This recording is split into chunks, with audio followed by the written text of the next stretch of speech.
Well, that's it, ladies and gentlemen. The Chicago Bears lose in embarrassing fashion. That's right. Embarrassing is the word of the day. Chicago Bears lose 41-25 to the Green Bay Packers. No, Mitchell Trubisky did not come to save the day, ladies and gentlemen.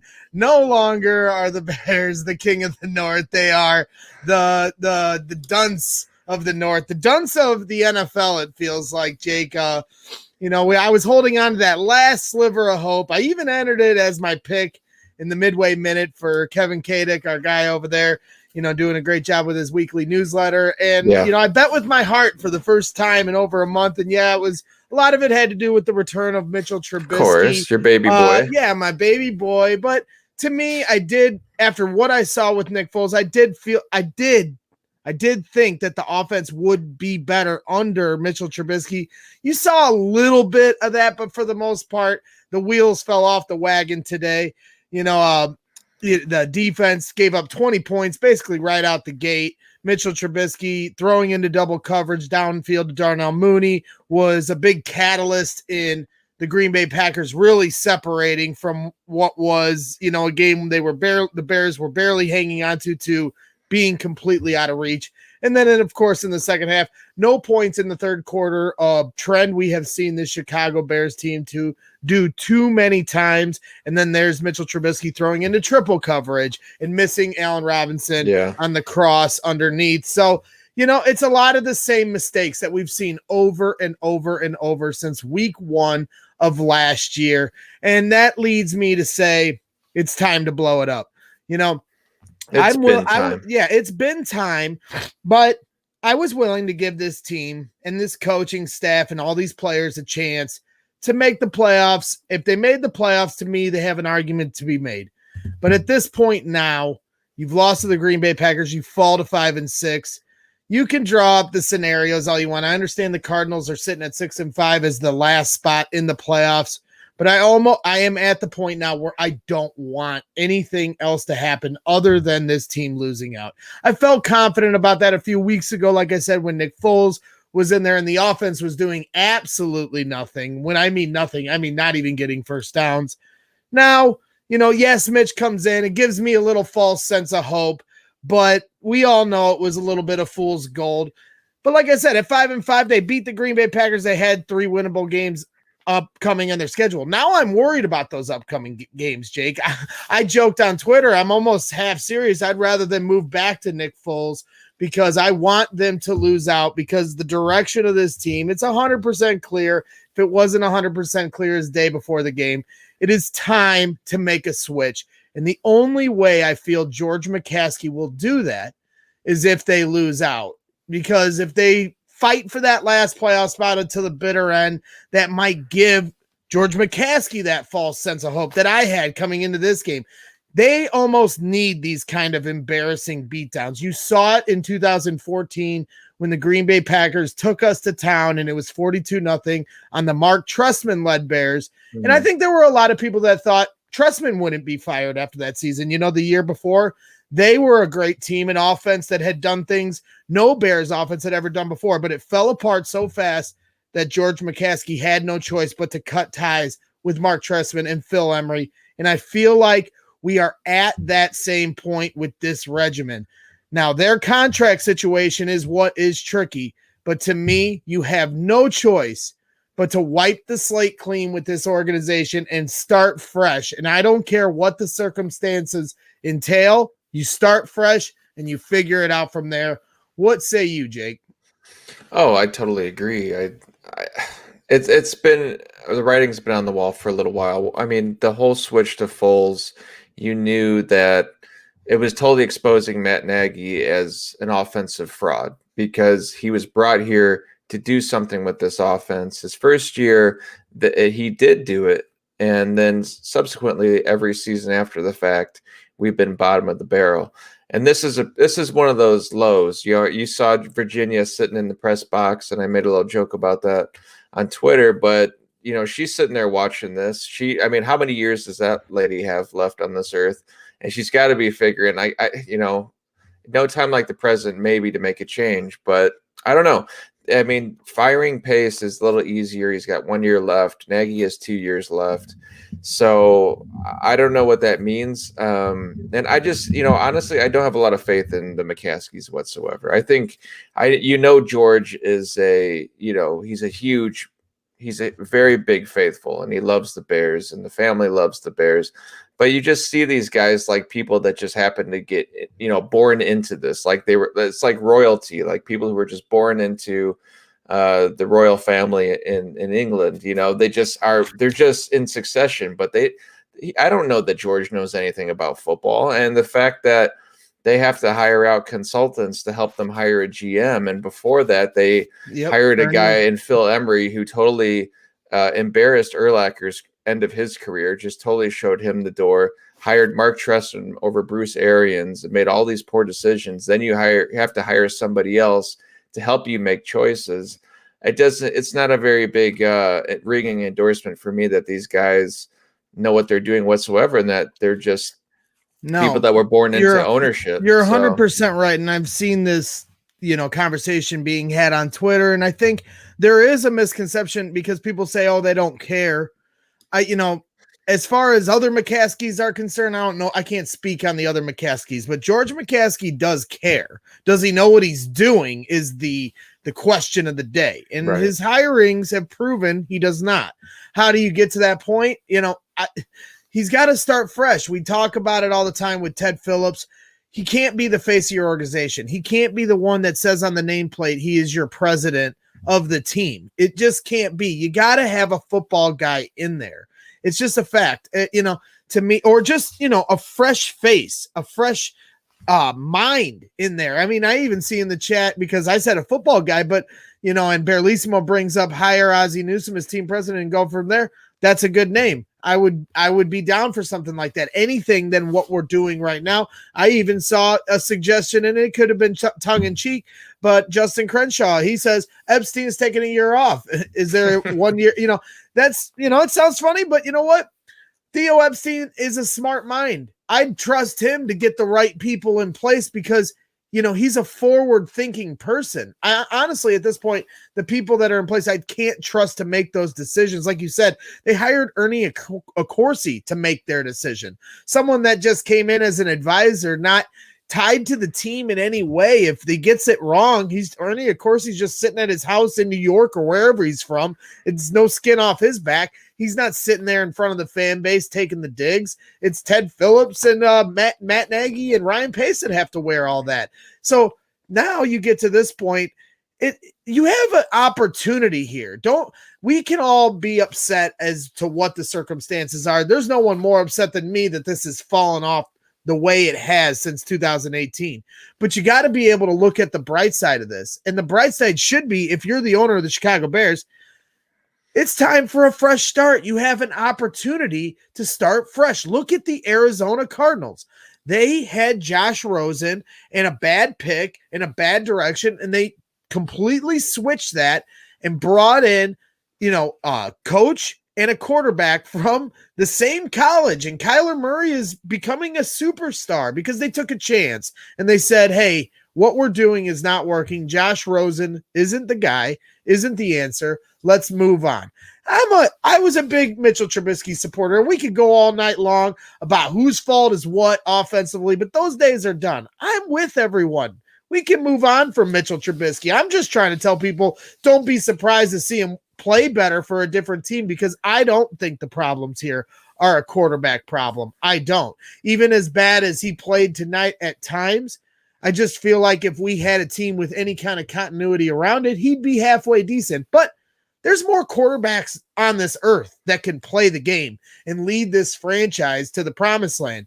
We just got to get the right set of guys around, the right chemistry, the right pieces in place, the right puzzle pieces to get this together, to get to that point. But the only way you do that, to me, is to start fresh. You can't be taking puzzle pieces from a previous regimen and try to fit them with the next regimen.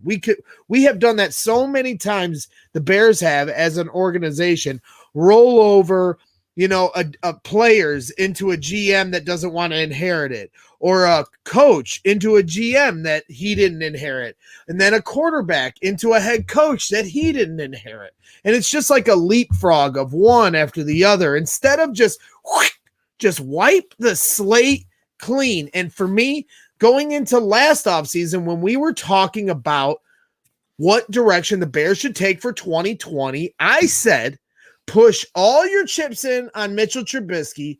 Either it works out or you can wipe the slate clean. That's a win-win for me. I thought that's what they were doing. That would have been better than making a trade for Nick Foles. And they gave up a 4th-round pick for Nick Foles. They should have just waited for the Jaguars to cut him, and if they didn't, go pick up a Cam Newton or an Andy Dalton as your backup. It's the same difference, and now you haven't lost the 4th-round pick that you could have drafted a quarterback with. They should have just pushed all their chips in on Mitch one last time. It wouldn't have worked out, clearly, right? And then we would just be at the same place we're at right now with a little more draft equity. They, to me, have fumbled this up so much. And hey, the blame's got to go somewhere. Well, that's why, like the Jaguars, they just fired their GM. I think Ryan Pace should be fired immediately, right now. Yeah. And let someone run personnel and figure out what you're going to do with Nagy. Even if you want to let the next GM make that decision, that's fine, and let him play out the season, whatever.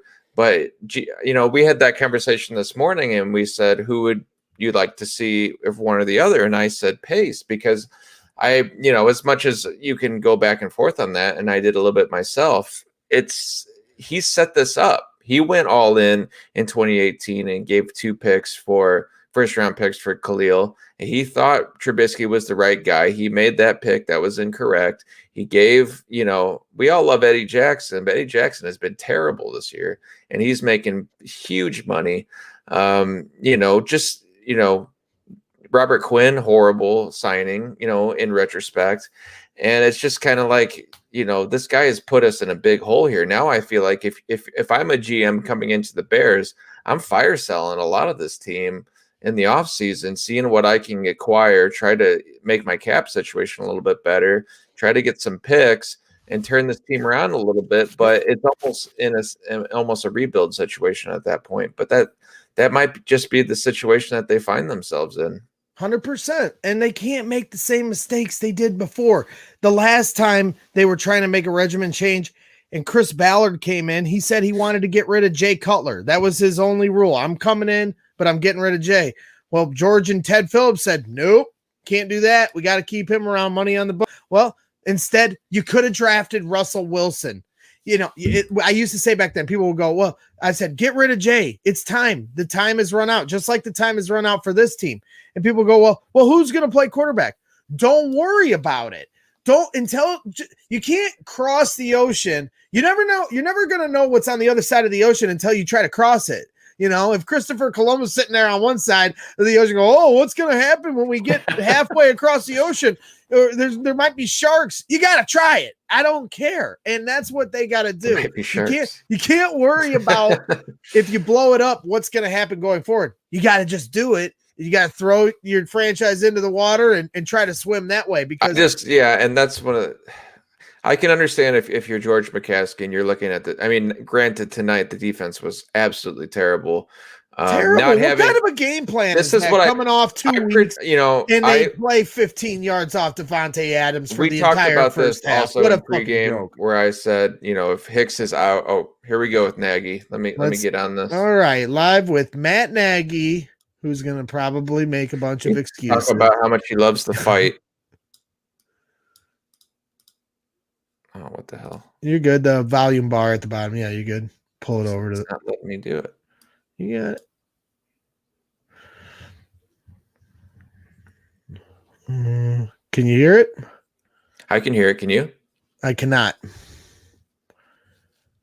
I don't know if our listeners can hear it. Can our listeners hear it?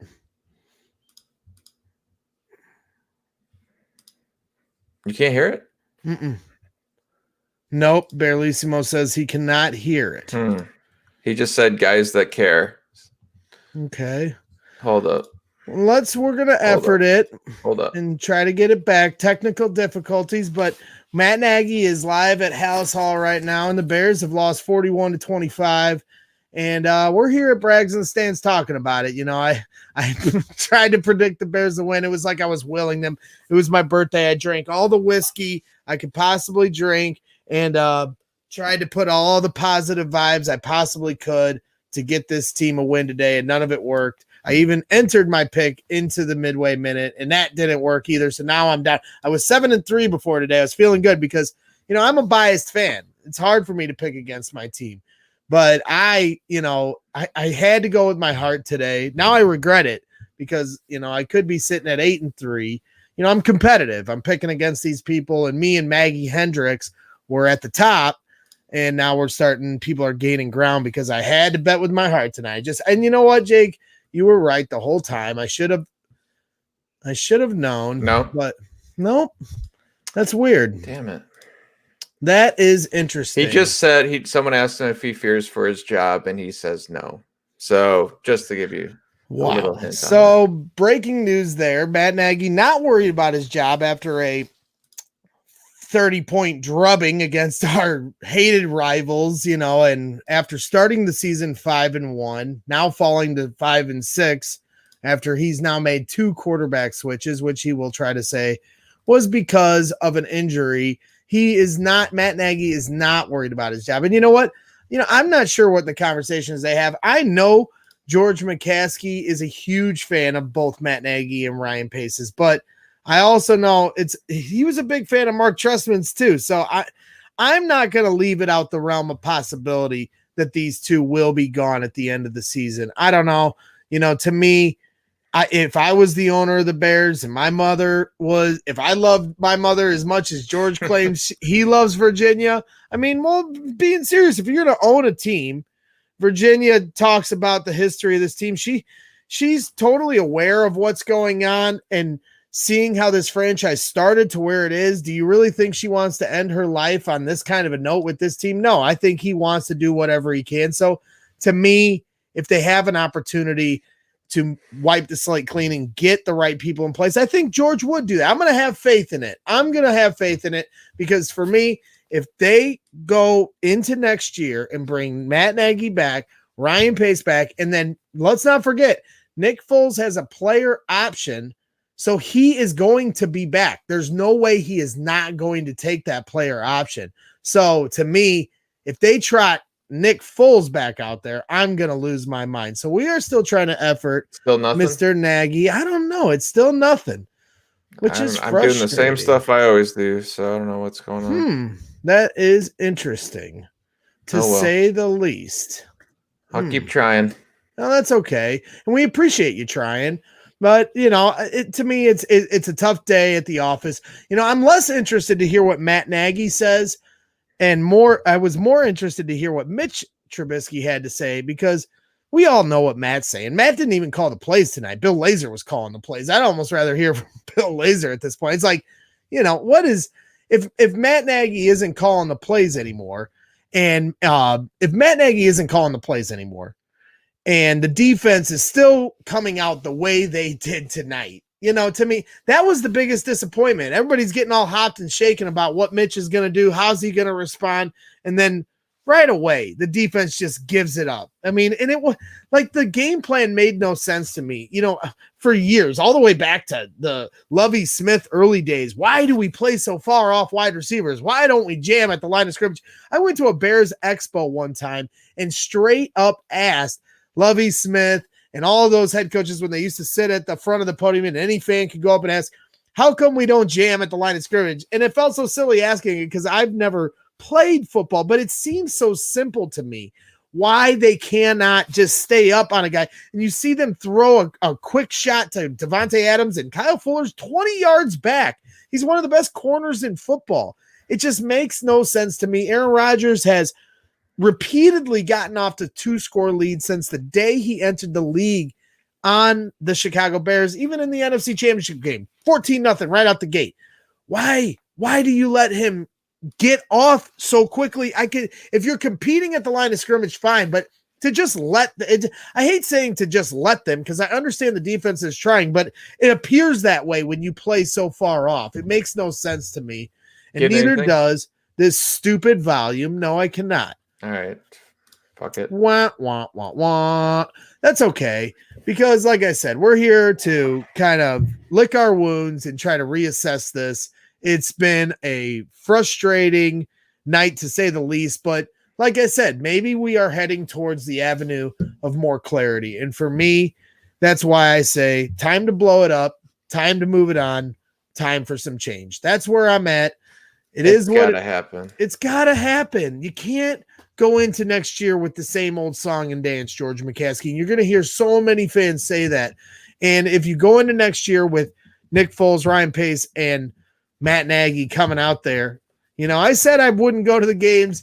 I know that'd be a tough challenge for me. Braggs in the stands wants to be there, but I got to tell you, if Nick Foles is starting, I'm back to how I felt when they were trotting Mike Glennon out there. And we saw Mike Glennon throw 2 touchdowns today, so who the hell knows? Yeah, he looked okay. Yeah, it's amazing how everyone looks okay away from the Bears. Yeah, Adam Shaheen, Trey Burton, Adam today. Shaheen Trey both Burton had touchdowns today. Starting to sound a little bit like the old Adam Gase syndrome when all the guys get away from Adam Gase and start producing. Well, look what they're doing. They get away from Matt Nagy. I mean, hell. I heard Bart Scott or somebody say, Adam Gase had us believing Ryan Tannehill was a bum. I have a feeling we're going to have a defender in a couple of years saying the same thing about Mitch, and I'm not on some Mitch kick. Everyone thinks, oh, you're so upset. I'm off it. Get him out of here. Get a new direction in here. But I promise you, I just loved watching people tonight, the people that just enjoy so much to dance on Mitch's grave. We get it. They're dead. But when you come out, they're down 20-3 to start the game. They had 2 drop touchdowns on the Bears' first drive where it looked like might respond. Allen again when he gets in that 50-50 situation, he ends up being on the short end of the stick more often than not. Especially this year. And that is why they call them 50-50 balls, to be fair. You don't always get them, and the luck has not been on his side this year. But that is why I call it, Jake, you were joking with me on Twitter, that is why I call it Murphy's Law, because it isn't always because it's on them. It's just happenstance sometimes. The Cole Kmet drop to start to me, somebody said it was a bad throw by Mitch because he put it on the wrong shoulder. I thought it was the right shoulder because he wanted to avoid the defender in front of Cole Kmet. Cole catches it, tries to turn, and he drops it. And that's just happenstance, I feel like. Even when the second fumble for Mitch, when they're doing the RPO and he tucks it and he doesn't get it completely around David Montgomery's butt and he fumbles it because of it. And then the next play, Charles Leno has a hold. And then the next play, it's one thing after another. And then you add in the fact that Aaron Rodgers gets breathed on, personal foul, roughing the passer, and then Mitch has his helmet being ripped off while he fumbles, pick 6 to the house. Nope, nothing to see here, and this is just who the Bears are. It's a comedy of errors. Murphy's Law. Anything that can go wrong will go wrong. And when you're a bad football team, that's what happens. Positive plays and momentum, that's contagious in football. When you start doing the right things, everybody starts doing the right things. And when you're doing the wrong things and you're doing bad, that stuff is just as contagious. And the Bears have caught it like the damn coronavirus. It's spreading everywhere. Maybe I shouldn't joke about the coronavirus because of its seriousness, but it's the truth. It is contagious, and it's spread across this entire team. The only thing we haven't seen compared to this in the Trestman era is the dysfunction of the locker room, what we saw with Brandon Marshall and Martellus Bennett and guys like that I don't think this team's going to come to blows in the locker room, but to me, that isn't enough to say that these guys should hold their job. It's time for a change. I had no problem with Matt. I liked Matt Nagy. I liked Mitch. I liked Brian Pace. I thought they all had the right idea. I thought they brought in the right foundation. I enjoyed 2018. I thought it was going to be a great 5-year run or whatever a normal football team has. That didn't happen. Those are the breaks. Yeah, you thought for sure this group was going to win a Super Bowl. Well, or at least compete for one. None of that is guaranteed, but at least compete for one. They haven't, and you got to know when to hold them. You got to know when to fold them. Now is the time to fold them, and if you do not, you are going to have a very pissed off Bears fan base going into the offseason with little to zero hope heading into next season, depending on who they draft at quarterback. Everything was built around the idea that they did have the quarterback and they did have, enough offensively and they had a stacked defense to compete. That was the whole reason why you traded for Khalil Mack in 2018 and gave up 2 first-round picks, because you thought you had all the right pieces to make a run at the Super Bowl. And they damn well did if Cody Parkey makes his kicks. But after that, look what you have now. You're in poverty because you don't have a quarterback. Well, look at the Falcons. You don't have an O-line. You don't have a play caller. Right. The Falcons were up 28-3 in the Super Bowl. They were getting ready to win the Super Bowl, and they've now fired their head coach. So, that's what happens. NFL, not for long. And guess what? Time's run out. The glass, whatever the sands of the hourglass. It's run out. The sand, I don't know what to call it anymore. It's been too long. We have a question in the chat from our guy Eli from Deep Dish Sports. He wants to know, do y'all believe Ted Phillips really is just a glorified account manager for the Bears? Because I don't. And, Eli, you make a good point, because he's certainly known as the money guy for the Bears, the business end, the reason they're a multi-billion-dollar organization or whatever they are. And I'm sure that's why he's in good graces with George McCaskey, because George doesn't know how to run a franchise. He's not a businessman. He's just McCaskey. He was born into this. So he needs somebody to be able to run the franchise. And the money end of it has always been good for the Bears. So you'd think, oh, good job, Ted Phillips. But to your point, Ted Phillips has more power than I think some fans realize. Maybe not lately since they brought in Ryan Pace, but he has had an effect on this organization. At one point, there was a previous, front office that wanted to trade up for LaDainian Tomlinson, and Ted Phillips was the one that vetoed that decision. He said they could not do it because of the money. And that decision affects everything going forward. It's a ripple effect. It's the butterfly effect. Every little decision you make like that, every time you bring in Ernie Accorsi and let him make the decision, you don't let Chris Ballard come in because he wants to get rid of Jay Cutler. All those decisions have led to this moment. So, yeah, Ted Phillips isn't just a glorified accountant. Even if they have stripped some of his football decisions now, the damage is done. You reap what you sow. And Ted Phillips has laid this bed, and now all us fans are laying in it. It's time to shake the bed and get out of it. Ted Phillips is just a glorified accountant, but he still holds a team president's title. Then you need to do something about that as George McCaskey. You need to bring someone in who is actually a team president. And even if you want to keep your guy around because he's been your buddy for 35 years, put him in a different role, hire a team president who's actually knows any damn thing about football, and let him make a GM decision, because he doesn't know shit about football. Neither does George. I'm not sure any McCaskey knows anything about football other than, like I said, they were born into it. And this is their family business. But other than that, they're pretty much useless. So George could go fuck himself too, for all I got to say, because they don't know shit. And George is Mr. Rah-Rah, but he doesn't know what he's doing. No. I mean, it's a whole mess. I said earlier on Twitter that the Bears are a poverty franchise, and that's exactly what they are. That's what they're becoming, because they aren't producing. And it's like we said, it's, when I was born, when you were born, the Bears had won the Super Bowl. In our years, we've seen 2005, 2006 season that was super exciting. We've seen, the year that the Bears went to the NFC Championship. We've seen 2018, but we haven't seen a whole lot other than that. And that's why everyone still talks about the 85 Chicago Bears, because we haven't done anything practically for 35 years. It's gotten worse now, to add salt to the wound, because we have to watch the greatest quarterback of all time that we passed on. And we aren't the only team that passed on Patrick Mahomes, but it certainly feels like it. But we were the first team that could. Exactly. It doesn't matter who else passed on them, because we did. And who we chose also on top of it only, makes the problem worse. So that is going to only it's not raise the level of angst for. It's not Mitch Trubisky's fault that the Bears traded up and traded for him. Traded up for a guy that had barely any college experience, made him the second overall pick, built everything around him like he was the guy, brought in a mind like Matt Nagy, who truly doesn't know anything, it seems. And that's not Mitch's fault. Mitch is who he is. He's a good dude, but he's not a stud quarterback. And that's not his fault that he's not. Nope. It's Ryan Pace's Well, I mean, fault for not knowing that he wasn't a stud quarterback.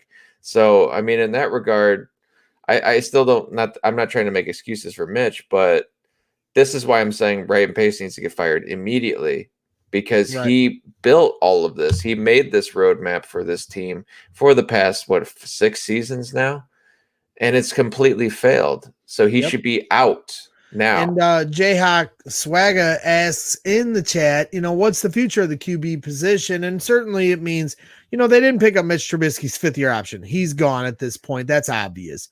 The tricky part now is Nick Foles has a player option. So he is coming back by, any, he can opt logical out. thinking. He could opt out, but as poorly as he played, it's unlikely he's going to get any better money anywhere else in a better situation than the one that he currently sits at with a familiarity. Unless the Eagles are feeling nostalgic and ask him to come home. Yeah, to be a backup to Jalen Hurts, who I hear is going to get more snaps as the starter here on Monday night, here coming up tomorrow night.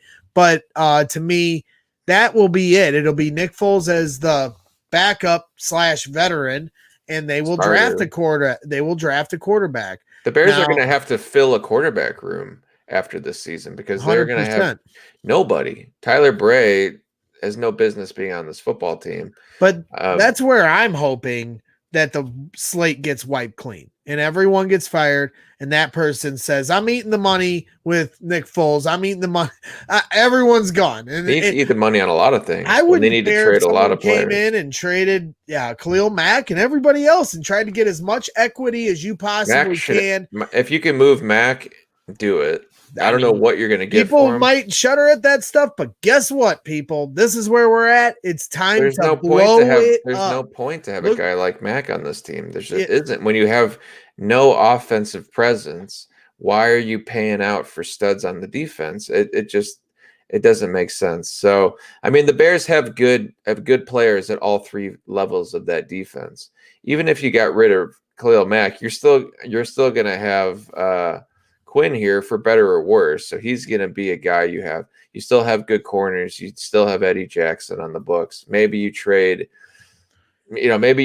Kyle Fuller and you have Jalen Johnson and you draft somebody, pick somebody up for free agency. You still have some good guys in all the levels of the defense. You still have Roquan Smith, who's a franchise, but he is a stud. He's a blue chip player.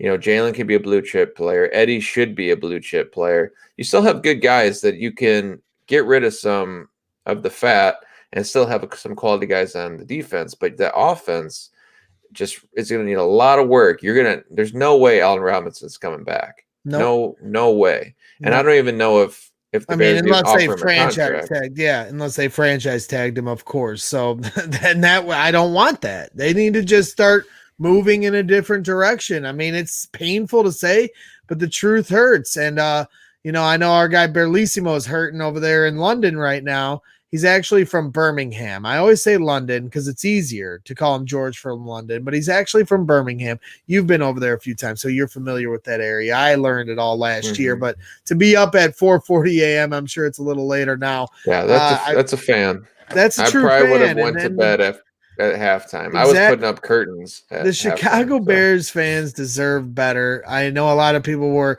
throwing some nice sentiments my way because it's my birthday, saying we all deserve better, birthdays or not. And I saw our guy Mike Schaefer over there at Deep Dish Tees. He put up this graphic that I can't remember, but one of the Kyle Long or a Bears player on Twitter, former Bears player, put this graphic up. And you see the Washington football team uses the WFT as their acronym, but now I think the Bears might take on the WTF as theirs because it has turned into a what the fuck moment. And pardon our French here at Brags in the Stands, but all we have left to do is curse and drink a little bit of whiskey because the Chicago Bears are in the gutter and we've been embarrassed once again on the primetime stage at the hands of our hated rivals, the Green Bay Packers. And it could be that Aaron Rodgers has ended a second front office and head coaching, administration. And that would be a tough one. And for that, I would thank him, because that's at this point, that's what I was thinking tonight, because I wanted to see Mitch step up as a fan. I wanted to see the Bears continue to try to make a playoff push. But as Rodgers was dicing to start the game, I thought to myself, you know what? Good. Let's see if they can respond to this. And if they can't, blow it up. I mean, who would want them to just beat some woeful Giants team or whoever, that you want to throw out there? This is who you'd want to see them beat if you wanted to have anything proven to you. And even then, I think if they had won, maybe it wouldn't have been proven to most. But I would have taken that. If you can, outduel the all-time great Aaron Rodgers, I would have taken that. But clearly they can't do that.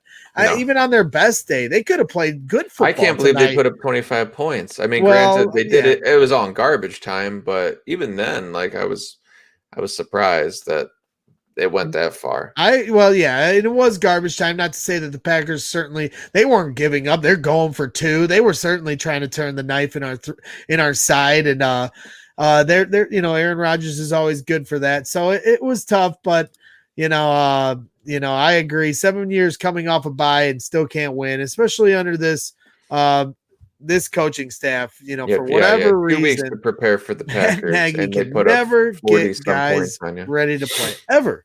It does every extended bye. It's like shorter weeks they come better ready to play. So very disappointing, to say the least. Not much to be said other than trying to now look at the direction going forward. It would be so Bears here in the next few weeks, just like in a game, the microcosm of a Bears game where they're out of it for 3 quarters and then they score a few garbage time points just to make it look like they're still in it. Now I wonder, because, for me, this was like a final cross in the road kind of a night. If they won, I would have continued to hold on to hope. If they lost, I'm done. And so they lost and I'm done with it. But then I hear Al Michaels at the end say the Bears fall to 5-6, aren't completely out of it because the Arizona Cardinals sit at the last playoff spot at 6-5. And it's like, it's going to frustrate me here over the next 3 games if they find their way into fighting. I just want to be done with it now. It's over. And whatever happens, especially if they extend how many teams make the playoffs, there's been some rumors about that. If more teams continue to have COVID problems, there could be a possibility that they expand the playoffs even more than they already have, which it's now 7 teams in each conference. It could be 8, potentially. That kind of stuff will honestly irk me. I don't want any of those kind of good fortune things to happen at this point. The better clarity for this team is to lose out for good draft positioning and to wipe the slate clean, because then losing out means your final game is against the Green Bay Packers and Aaron Rodgers is knifing you once again. And to me, I think a lot of Bears fans should be rooting for that, as blasphemous as that may sound to a guy like Chubbs. I know he'd be fired up right now at even suggesting that, but at some point, like I said, you got to know when to hold them. You got to know when to fold them, and it's time to fold them. That's it.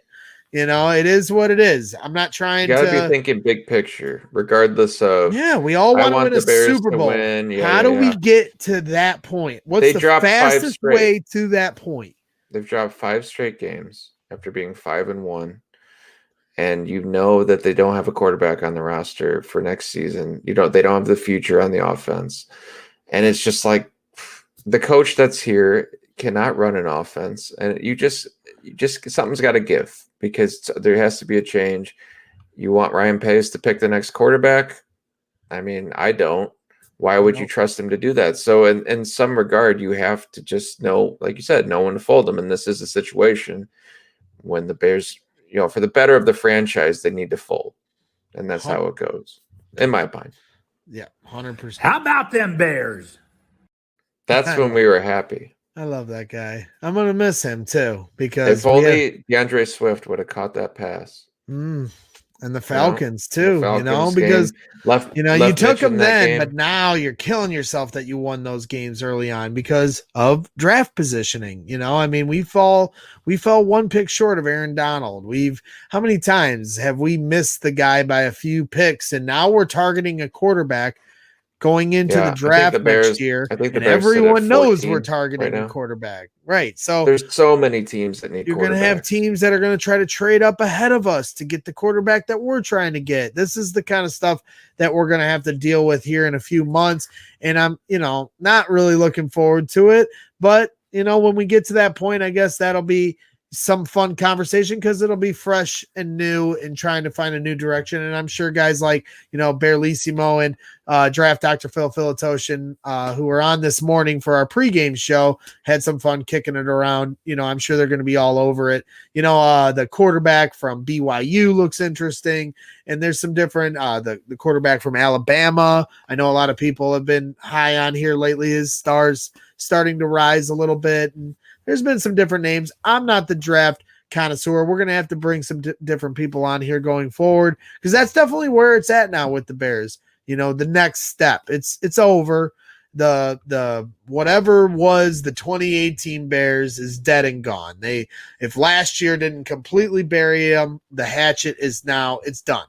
And that's me calling it. And me, I'm the eternal optimist. So if I'm calling it, that means it's definitely over. And we've now reached the point of asking ourselves, bear down for what? And I've seen some people say they're going to jump off the ship.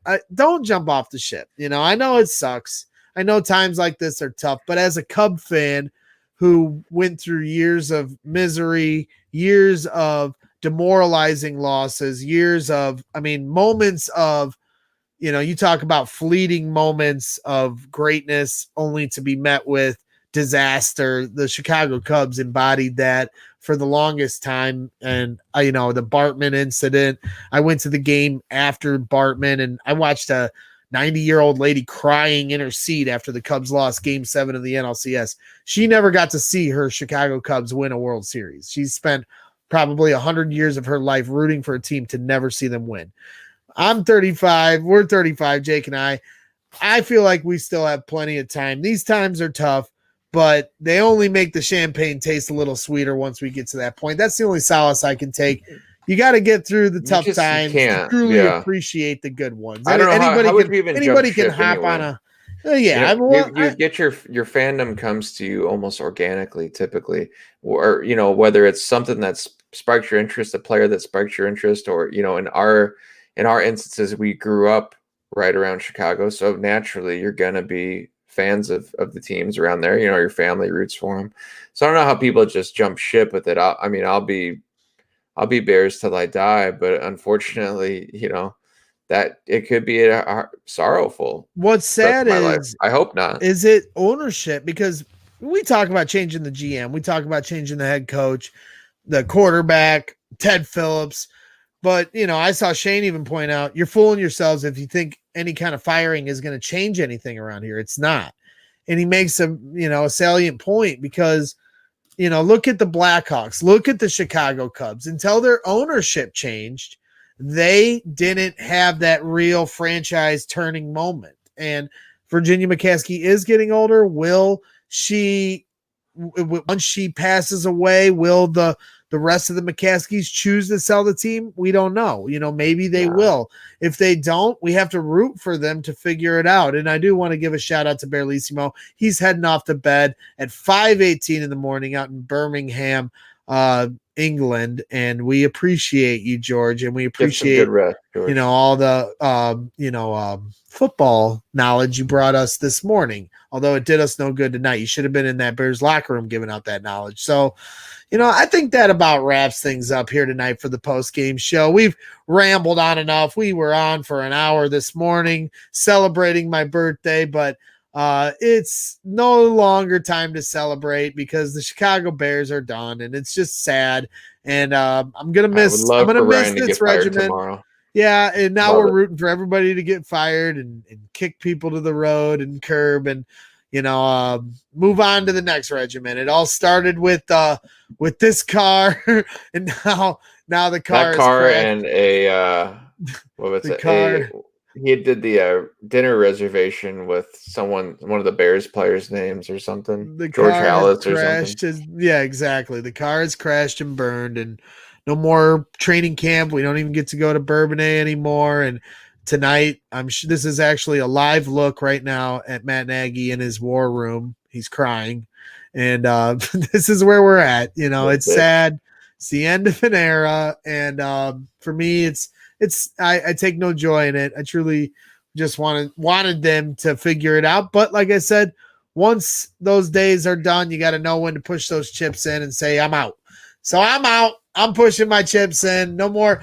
I was hyping it up all day today. I was so excited for the Bears to come out and hit Aaron Rodgers in the mouth one time for me on my birthday, but it didn't happen. And unfortunately, we're left to our sorrows in our bottle. I see our guy Jayhawk. He was suggesting earlier that I take a shot for my B-Day. So I guess for you guys here at Brags in the Stands and all your loyal support and Pour one out. all the kind words all day long for the birthday wishes and everything else, really humbling and truly appreciative. And for all the support since we've started this here at Brags in the Stands. We got off to a hot start. We were 5-1 with the Chicago Bears. We were feeling good, thinking we were going to be able to talk about a playoff Chicago Bears team, and now it's fallen off the rails. Should have. So now we're going to be talking about, where to next for this organization over the next month. So we're going to try to bring on some guests here as we go along that'll give us some good insight as to how we can get to that ultimate prize that we all want as Bears fans. So without further ado, I will listen to my man Samir in the chat, and I know he is probably had a few tonight too. So cheers to you, Samir, and cheers to everybody that's been tuning into Brags in the Stands. I appreciate all your support, and cheers to you, Jake. I love you. Cheers to you, Greg. Mm-hmm. Happy birthday to you. Mm-hmm. Is that good? See, I gotta take the swig of pop first. Is that soft on my part? Like, do I look like a total softy when I do that?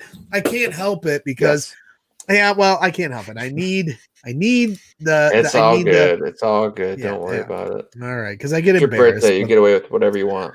So that'll about wrap things up. Sorry we couldn't, bring you into the Matt Nagy or Mitch pressers. I'm sure there wasn't too many scintillating quotes from it, but basically he said, however upset we were as fans, he's the same way, and they're heartbroken and blah blah, and they're gonna get it fixed, and the same old bullshit that you keep hearing week in and week out. Well, I'm nervous because I'd rather them just go back to. Oh, look, the Lions are going to be some pushover next week. They've been dying to get Matt Patricia out of that team. They're going to be fired up, and I wouldn't be surprised if they beat the Bears. But didn't everybody say that about the Texans when Bill O'Brien got fired? They're starting to play good football now. But didn't they lose the first game back? Right? I think they might have, but they're playing good football now. People were giving me crap because I do believe the Bears will win next week. I don't want it to happen, but the Lions have a better offense than the Bears. Well, I don't disagree, but I saw enough from what the Bears did tonight, and it's a silly conversation to even have it finished. But to me, I do think they could beat the Lions, so I don't want them to. So if that was the case, if I wanted to lose, I'd put in the statue Nick Foles. But if Mitch can go out there and get us the L, I hate saying it, but it's the truth. We're at that point. I know Chubbs is going to kill us next Friday for even Mitch will start next week. I do believe Mitch will start, and if that's the case, I think that the Bears will win, and only, muddy the waters more. We don't need that. And it's a sad state of affairs, Bears fans, but we appreciate everybody tuning in tonight. Make sure you go over to our guys at Fanbags. I won't read the whole thing, but tonight I'll read it on Fridays, but they are our sponsor. So I do want to say, because it is the Christmas season, head over to Fanbags. They got some great stuff. Fanbags Cornhole, my guy, Brian Potter. And if you use the promo code BRAGS, you'll get 10% off your order.